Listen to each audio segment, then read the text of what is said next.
24 స్టూడియోలో మీ పర్సనల్ మరియు business promotions కోసం సంప్రదించండి 96621669.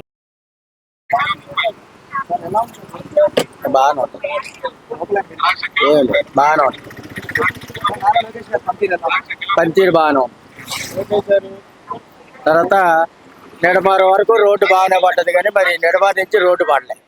అది అవతల నీరు కొండ వరకు పడలేదు.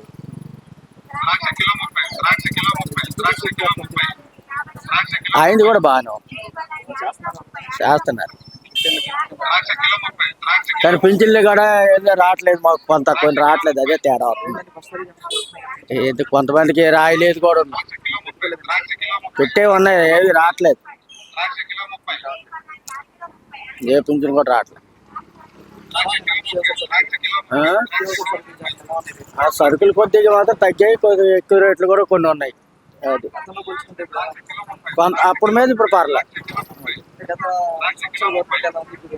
ఇప్పుడు గవర్నమెంట్ బాగానే ఉంది, అంతేలే. ఇంకేముంది, భూమి ఉన్నోళ్ళకే ఇస్తాం అంటారు, భూమి లేని వాడికి ఏం చేస్తారు మరి?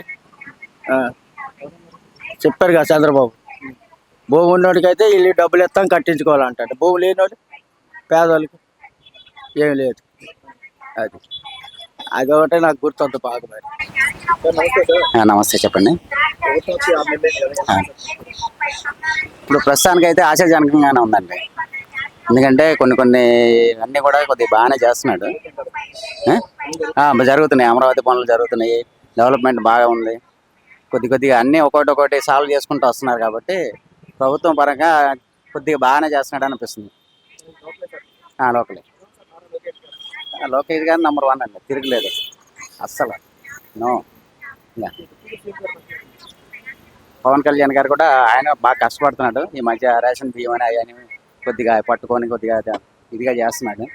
ఆయన దాని మీద కూడా బాగానే ఉంది, ఆయన పనితీరు కూడా బాగుంది. ఇప్పుడు కొద్దిగా బెటర్గా ఉంది, కొద్దిగా బెటర్.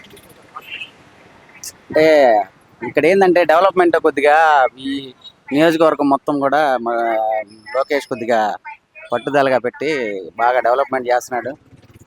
పిల్లలకు ఉద్యోగాలు కానీ ఇవి కానీ అవి కానీ కొద్దిగా రావడానికి పాసిబిలిటీస్ ఉన్నాయి. మా పిల్లలు చదువుకొని ఉన్నారు, ఉద్యోగాలు లేవు.